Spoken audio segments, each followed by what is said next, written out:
कल्याणमधील जू गावाला जोडणारा साकव हा पाण्याखाली गेलाय।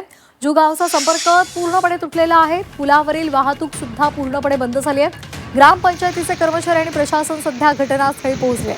पाण्याची पातळी कमी झाल्यानंतर आवश्यक त्या उपाययोजना करून ही वाहतूक लवकरात लवकर सुरू केली जाईल, अशी माहिती इथल्या अधिकाऱ्यांनी दिली आहे।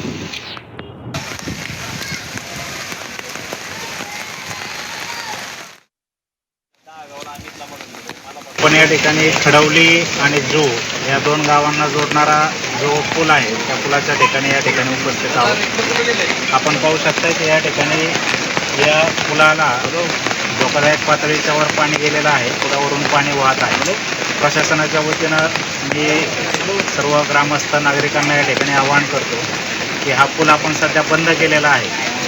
पोलीस प्रशासन, महसूल प्रशासन, विकास प्रशासन या तीनही शासकीय विभागाचे प्रतिनिधी या ठिकाणी उपस्थित आहेत। पूल हा बंद केलेला आहे।